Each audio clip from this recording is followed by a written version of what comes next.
You see, these same people who are in power, they said when Jonathan was in power that they will form a parallel government. They said so. They said it. Our own is not a parallel government. It's just what I've just explained to you, which I even discussed with the president himself. I was there when PDP was founded.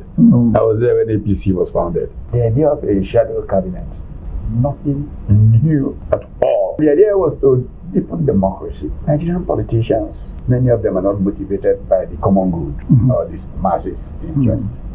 So any incentive, they will jump to another party. This is why everybody is now running to APC. It's either that God wants to use this to do something for Nigeria by raising the issue, or that there's something the people who are in power are afraid of that has made them to get so jittery about it. That's right. Hello and welcome to African Voices Abroad on CBI Community Network. My name is Lanre Omotosho. Today, I have the special honor of hosting a man who is trending in the political sphere of Nigeria, a political critic and an advocate of social justice. Please welcome Professor Patrick Utomi, popularly known as Pat Utomi. You're welcome, sir. Thank you so very much. Yes. Mr. Chang. I want to go straight with your trending story in Nigeria. Today, the atmosphere is filled up with your story. Really? I know. I've been following that closely. So this shadow government controversy that you started, it has gone very wild and it's trending very fast. People are giving different meanings, different interpretation and definitions to shadow government.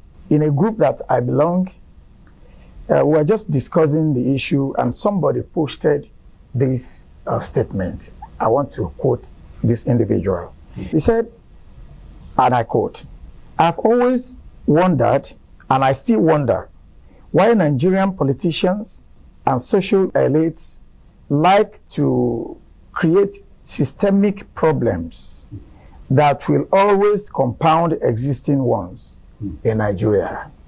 This is an opinion. What do you say to this? I don't know what systemic problem is being referred to, but let me speak to this subject very, very directly. You know, I'm convinced that God has deliberately started this crisis so that Nigeria can get better. Better, okay. Because, first of all, the idea of a shadow cabinet, nothing new at all about it. I introduced this idea in 2008.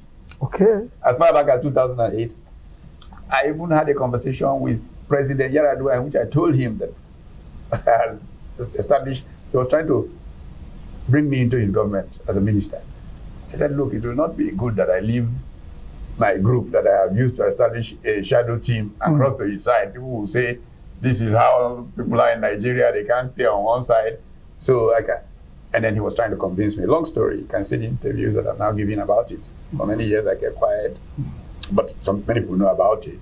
And anyway, that was as far back as I introduced the subject of a shadow team. Okay. And the idea was to deepen democracy. Because Nigerian politicians, we know that many of them are not motivated by the common good or these masses' interests. So any incentive, they will jump to another party. This is why everybody is now running to APC. And so when I told President Yar'Adua what I was done, he said, okay, he respects it, but he thinks I will have more impact if I came into government. Okay. The way that we ended that conversation, when I said to him, look, find 7 good people, bring into your cabinet. I can interact with them, give them benefit of my views.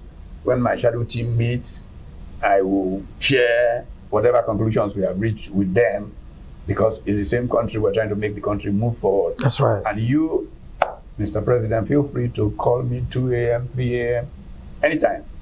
And I would give you the benefit of my opinion on any matter. So he then pushed it back to me and said, you go back to Lagos, get me 7 names and join them. 8 of you join the cabinet. Okay. This was in 2008. Okay. I wrote down 7 names, sent it to Steve Oronsai, who was then head of service, to give President Yaradua. But President Yaradua and I never met again because shortly after he took ill, we know the rest of the story, he died and all of that. Yeah. Whether my list ever reached him or not, I cannot tell. But not long after that, I revived the concept in 2011 of the shadow team. In fact, Dr. Leke Piton, who was Commissioner for Health in Lagos State, was our health spokesperson in the shadow cabinet. So it is just a working group of people from civil society and opposition parties that sit down, discuss what are the better options to policy, and use it to encourage rational public conversation. Yeah, so it's not actually a new concept at all. So that's why I'm asking, is it that God wants to use this to do something for Nigeria by raising the issue, or that there's something the people who are in power are afraid of that has made them to get so jittery about That's right. Because, you see, these same people who are in power, they said when Jonathan was in power that they will form a parallel government. They said so. They said it. Our own is not a parallel government. It's just what I've just explained to you, which I even discussed with the president himself. So, well, maybe I would like to simplify it a little bit. You see, if you look at the Nigerian populace, the man on the street right there, whatever they tell them is what they take. They don't really understand what we stand to benefit from a shadow government formation. How would you sell this idea to them? What are we going to benefit as a country? The most important benefit, especially when I saw the wave of defections. So when you look at the poor performance of the 10th Assembly, National Assembly is just a complete rubber stamp. That's you know, and I thought, no, somebody has to remind government of how to do things differently. Because that's the very essence of democracy. And I thought, okay, we should really encourage the work of this shadow team. And so we started to revamp the team. There are people who are on the shadow team who have been there for more than 12 years. This is the third revamping of the shadow team. So, you know, my basic area of academic interest is institutions and economic performance. That's right. The study of institutions basically suggests that this kind of rational conversation and disagreements between different stakeholders That's right. eventually results in boundaries to conduct that everybody accepts. And this is what leads to social progress. So the government couldn't have done Nigeria a greater service than SSS taking me to court on a non-issue. That's right. But I think that it is designed to really build our institutions, which has been our biggest challenge. Our institutions are so weak that it's affected development and progress in Nigeria. Okay, so let's talk about this ideology. Do you think that the present Nigerian populace, with this level of social literacy and political awareness, do they compare to your type of political ideology and philosophy? But you see, that is the real issue that we're dealing with. My critique of the Nigerian situation, not a critique of government, APC, PDP, Bola Tinubu, that one. It's a critique of elite. Nigeria has a crisis of elite. In every society, there's a small percentage of people, usually based on their education, exposure, resource level, who constitute an elite. And this elite can make a choice about the future of their country. That's right. And mobilize consciousness to move that country towards that. Frantz Fanon speaks to this when he says that it is given to every generation to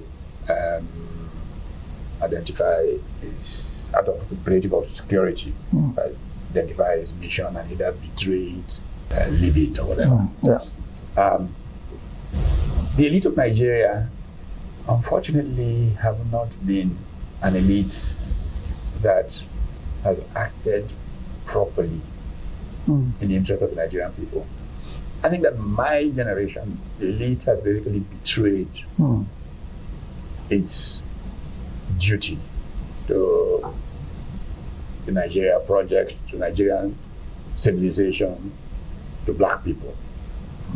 And my 50 years of struggle have been about how to make this elite more focused on the advance of the dignity of the black man, of the human person. Unfortunately, and it's not only Nigeria, it's a global problem. That's right. Politicians like to manipulate emotions. Emotions like ethnicity, religion, and all of that. That's right. It's happening here in America, it's around the world. Now there is a school or a center that has been set up at Harvard called the Center for Moral Cognition. It's a professor called Joshua Green who runs that center. And Joshua Green has written a book that's titled Moral Tribes. Emotion, reason, and the gap between us and them. Wow. And what they try to do there is to use both psychology and neuroscience and emotional intelligence stuff from psychology, philosophy, to, try and understand why human beings behave the way that they behave. Unfortunately, our society is not sophisticated enough to get serious academics studying these things. But we have done so much damage as an elite to our country, to the unfortunate poor people who don't understand by the way we have allowed these emotions to be played in politics. Maybe I can give you a classic example of something that really shocks me. When I was growing up, I used to be called Yoruba boy. Omo Yoruba, Adonsuka, and all of that.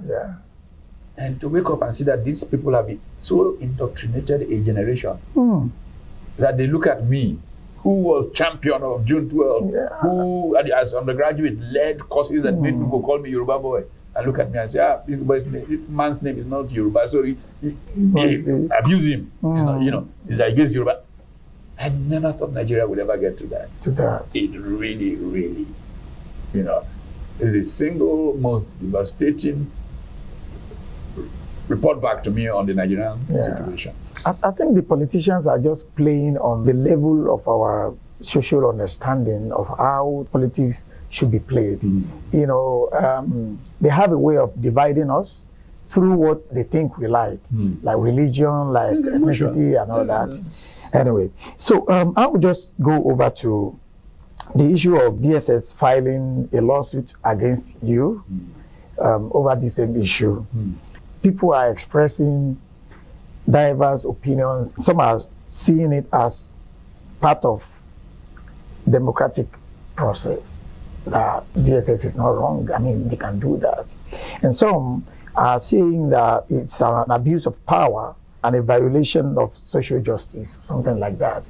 So how do you see this? I've already said that I don't know what their motive is, but the result will be good for Nigeria. That when those issues, somebody used to joke that I belong to a mutual appreciation society with Gani Fawemi. Mutual admiration, mutual appreciation society. I loved Gani Fawemi, and he liked me a great deal. And one of the reasons that I loved Gani Fawemi was that he tested things in court, went to court on issues. And this is the point I was making about my area of study in institutional economics. What happens as a result of those kinds of engagement in courts, no matter how bad the judiciary may be or may not be, is that it leads to evolution of thought that eventually leads to boundaries that are acceptable by all society as the way to do things. So personally, I think it's not a bad thing. So that they're not going to send me to jail. I don't think the case said they should send me to jail. All they want to do is get a decision of the court, if I understand it correctly. That's right. About whether or not something can be called shadow. Whatever. Okay. You know, so let's go and try it out in court. Yeah, we shall if see. they send me to jail, that's another nice one. At least I will get something that will history remember me for. The man who went to jail.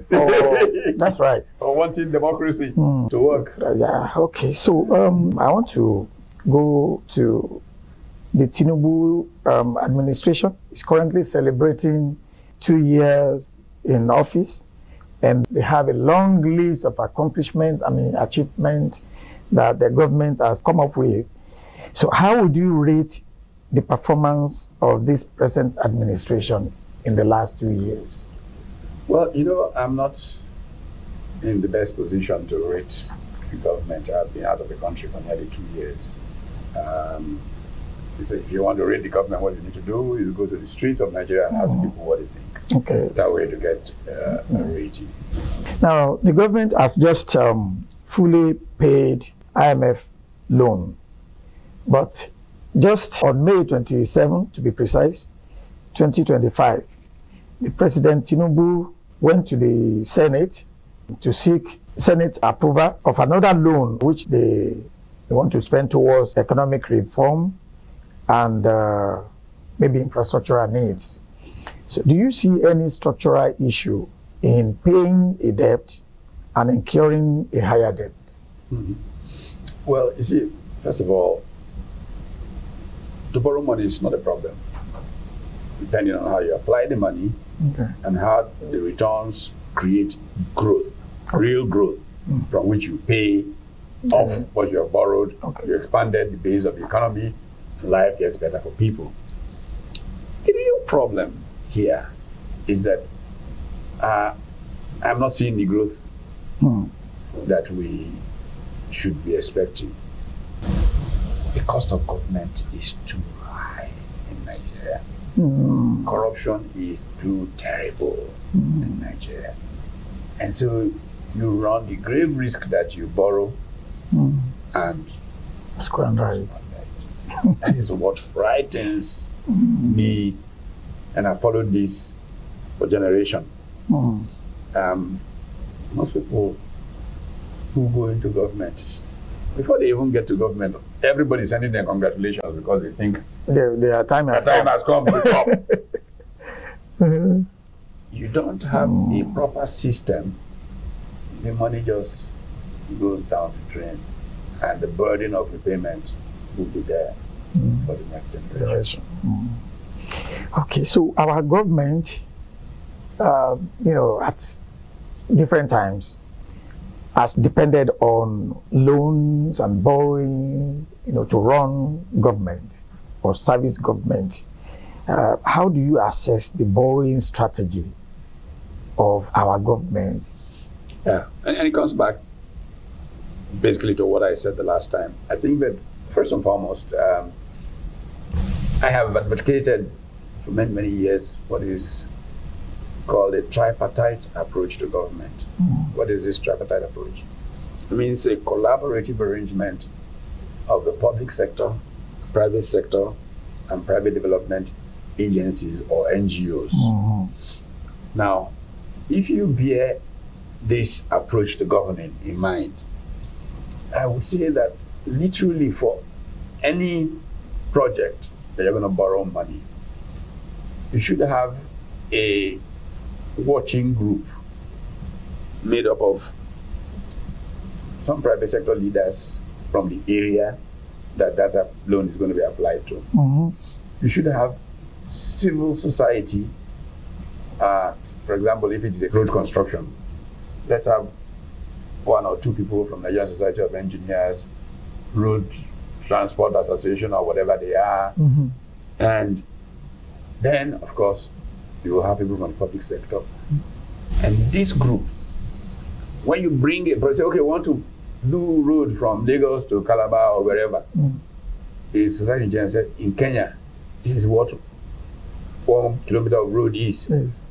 In a more waterlogged terrain like, I don't know, Vietnam, Mekong Delta, this is what it is. This. So everybody knows immediately what the parameters must be. Must be. And then this group literally has a watching brief. And application of monies go to things that will definitely produce value that you can use to service the debt. That's right. If we don't have those, we're going to have a lot of trouble. Well, thank you so much. You criticized the dominance of APC and PDP in power. You're claiming that they hinder Nigeria's progress. I read that in the Punch newspaper.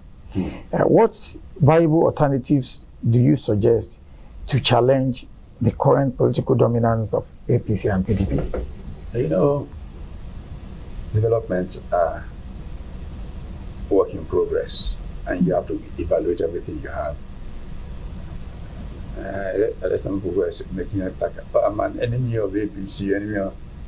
I was there when PDP was founded. I was there when APC was founded. When, as concerned professionals, we got together to kind of stop the military after the annulment of the election of June 12, Sure. we can be said to have played a very significant role in the military's withdrawal from the political affairs of Nigeria. When Abdul Salam blew the whistle on return to civil rule, we had a meeting in my office. I still remember those at the meeting from the concerned professionals. Besides people like Tolamu Bolumri and Co, Donald Duke was there, you know, Waziri Mohammed, the late Waziri Mohammed. And we more or less said, look, Waziri Mohammed was of the opinion that we should move into politics and show the example that we have been talking about. Okay. Some people said, look, if we go into politics, we are professionals, we are business executives, you know, it will seem like we had other motivations for fighting against military rule other than civic duty. Okay. So let politicians go in and do it. For good or for ill, I voted with those who said, let politicians go forward. Let us go back to our role as professionals. Yeah. After that meeting, still vivid. We were standing outside my office on Doe Taylor in Victoria Island. And Donald Duke said to me, okay, you can do what you want, but I'm going back to go and organize the takeover Cross River. Okay. And he did. That was a good thing, but we thought, I just thought, let people not think that we risked our life and all this because we're looking for power. Let it be clear that we're just citizens who wanted a better society. Exactly. So we didn't participate. But bear in mind that I was quite friendly and quite close to the late Dr. Alex Ekweme, who were those who championed the creation of the PDP. I attended several of those meetings in his company. So in some ways, I could be counted one of those who created the PDP. Okay. Now, President Obasanjo, who then became candidate, invited me to lead his advisory team as candidate. And I did. You know, we were meeting every day in Ota in 1998. When Lagos picked Bola Ahmed Tinubu to be governor, he invited me to help with their planning. I mean, when the working groups that were set up made their presentation to the governor-elect at the Sheraton in Lagos, I was the one who was a spokesperson for the chairman of the working groups. Then after that, I became literally a member of his team because I led their retreats, the commissioners. Our first meeting was at Gateway Hotel in Jebode one weekend. Then subsequently it became an Akodo meeting. And when President Obasanjo, head of it, he got very offended. That part is helping Bola Tinubu. You know, he's joined AD. Everybody he saw, he will complain. Pat has joined AD. Can you imagine? How can he do something like that? I have mentioned this before. This was President Obasanjo. President Obasanjo in 1999. Waziri Mohammed, that I mentioned earlier, part of the concerned professional group, called me and said, Pat, what's going on? Baba is complaining. I just finished playing squash with him. He's complaining that you have joined AD and that you are helping that useless Bola Tinubu. You know? And I said, oh, come on. As a citizen, I'm committed to supporting, I'm a Lagosian, I live in Lagos, supporting the government of Lagos. And I have not joined AD. But I was very close to those who founded AD, like Papa Adebanjo. We were very close. So, but I didn't join AD. I didn't join any party at all. And so my troubles with Obasanjo started because of supporting the work of Lagos State. So why am I telling this story, which is important to tell? Because people who don't even know things invent these funny things and speculations and then all they that. carry all this. So when we got very upset about how PDP was functioning, they said they would be there for 60 years and they were not doing things well. Some of my old concerned professional friends, Tunde Akile Uncle, came and said, look, we made a mistake. I think Donald Duke may have been right. Wow. Back in 99. Why don't we do something? Why don't we? That's how we began organizing to become involved in partisan politics. When I told Papa Adebanjo, he said, I've been telling you that you can never change a system by being an activist. You must enter politics. So anyway, because of that, I ran on behalf of my friends and the concerned professionals in 2007 elections. It was quite terribly, terribly done. And that was why we then decided, let's create a shadow team. Whatever it is called now, team, government, cabinet. We really haven't paid attention to what it's called. It's just the actual functioning that is being critical. When Tinubu then called me and said, look, let's go and meet Buhari, because I was urging him that we should go and see Buhari and create this dynamic.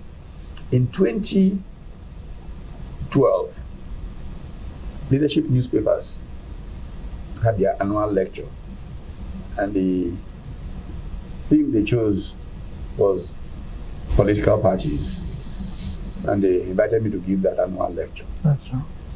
That annual lecture became really a manifesto for opposition organization. And that day, almost all the leaders of what became APC were present on the top table of that lecture I gave for leadership newspapers. That was really where APC formation started. But in the run-up to the elections, I shared with the Lagos State leader, so to speak, Asiwaju Bola Ahmed Tinubu, my worries about the Buhari presidency. I said to him, look, can we persuade Buhari to nominate somebody else instead of himself? That is his own person, and then we can back his person. Since the general agreement is that he has some loyal voters. I don't think he is up to what Nigeria needs to do next. We'll repeat this and repeat it again. So he said, okay, let's go and see Buhari. I said, I want to see him. I used to see him, but he disappointed me in 2011. I don't want to see him. But if you succeed, I will support. I actually believe that he would not succeed in convincing Buhari because of what I had seen of Buhari. I've met with him for years. We Tuji Braithwaite's house, with Chief Olufalaye, who took over the leadership of the Progressives after Chief Enahoro died, and said, we must work with Buhari, we must work with Buhari. I was actually sitting with Buhari in his living room in Kaduna when he got a phone call that President Yar'Adua had died. Just he and I. There was the person who brought me, was waiting outside in another room, Ibrahim Usman. Just to tell you how much I engaged in what will help make Nigeria work. And after all those experiences and being disappointed the way that General Buhari literally broke Chief Olufalaye's now about heart with what happened in 2011, I was not willing to work with Buhari. And I said that to Tinubu. But I said to him, if you succeed, I will support. But please encourage him to pick somebody that we can back instead of himself. He told me that at the first meeting, he tried to raise that Baba Konde pulled his shukuto under the table and said, hold on, it's not time for that kind of talk yet. Oh, wow. Eventually, the forces rallied in favor of Buhari. Shortly after the election, even before he founded the cabinet. It took him a long time to form the cabinet. Yes. He was out of the country and made some statements that I found frightening for the future of the Nigerian economy. That day I was in Ibadan. It was the formal Ibadan School of Public Policy and Government by Professor Tunji Olokpa. After that event, media people, as usual, came around and said, look, General Buhari said this in, I don't know where it was, and I said, you see, this has been my fear of Buhari. And I spoke a few home truths about what he should do. That, please, if you don't know something, there's no big problem. Leaders don't have to know everything. Come back, let your advisors sit over it before you make a public announcement. You shouldn't be the first person to say something. Test the water. But you know the way the media is. The Pat Utomi say, Buhari, shut up. You don't know what to say. Shut up if you don't know what to say or something like that. Anyway, I began to distance myself. Long before the cabinet was founded from the Buhari government. Now, years later, a delegation from my home state came to meet me to run for governor. It was a very difficult decision for me because I was not prime in that decision, but they put so much pressure on me. I went and discussed it with the incumbent president of Nigeria. I said, look at the people are pressuring me, what do you think? He said, it's okay. Because he said it was okay, I said, okay. I told them, look, I don't have the energy, the money, this is to get into. I'm not a local man. In fact, the person who was very honest to me was Baba Konde, because I also asked him. Baba Konde said, Delta has disappointed us several times. This character in Delta politics, obviously we would like to get rid of them for you to run. But you are more a national figure. That's right. You are not a Delta, a local person. Yeah. I said, well, that's how I feel, but it's not from my place to say it. But these people who are coming, interesting thing was that this delegation that came to me to ask me to run were all not from my own ethnic group, talking about Nigerian politics. They were majorly Urobos, and I think one or two Isoko people. Majorly old boys of government college, really. I think they were having meetings discussing the future of Delta State. Can you go and persuade Pat Utomi to come and be governor? That's how my involvement in Delta.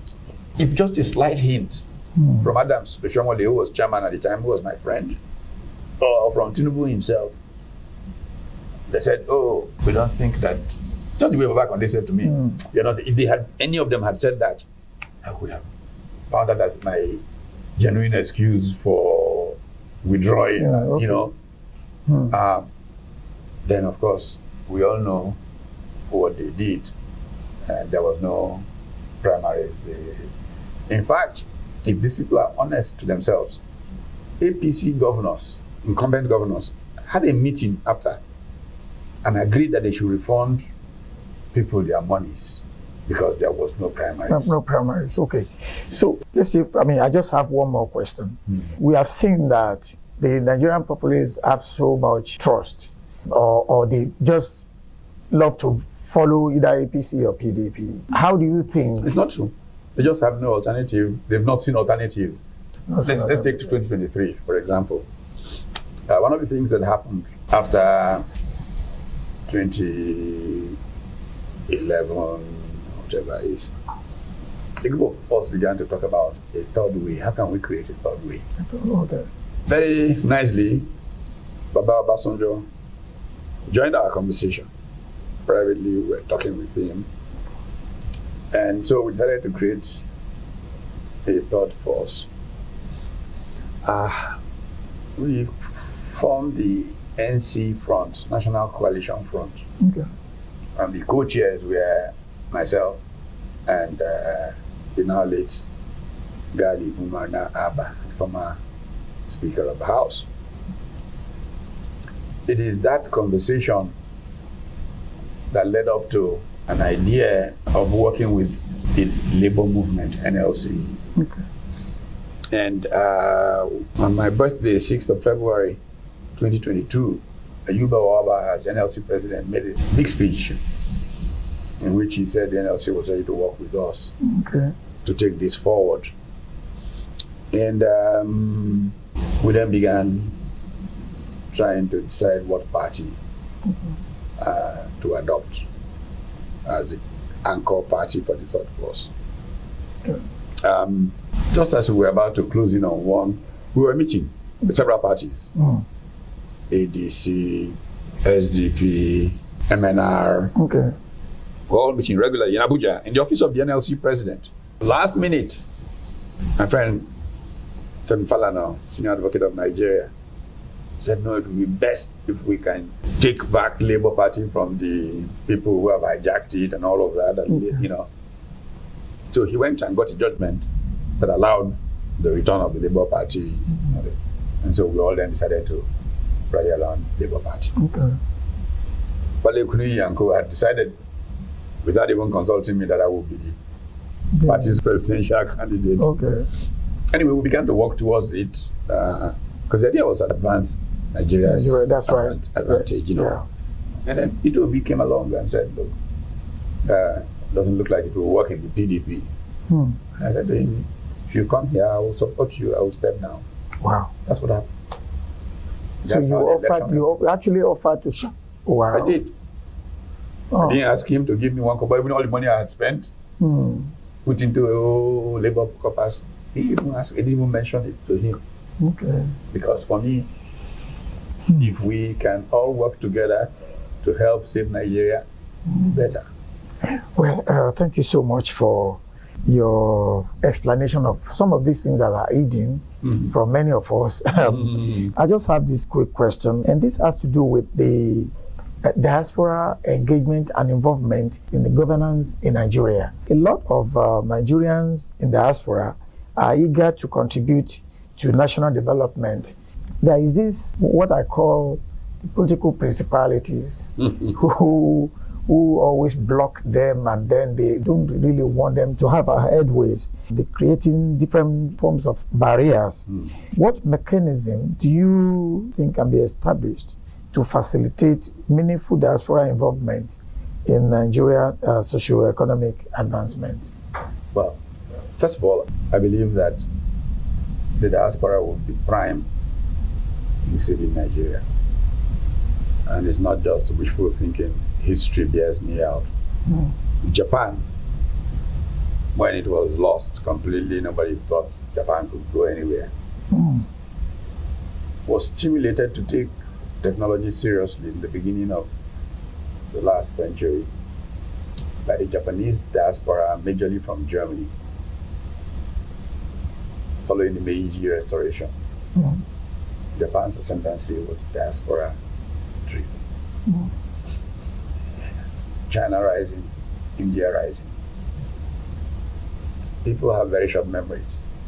I remember arriving in New Delhi in 1991, and India had only 3 weeks trading money left in its foreign reserves. India was technically bankrupt. Then Manmohan Singh was picked by Rao, who became placeholder, as we say in Nigeria, Prime Minister, after Rajiv Gandhi's assassination.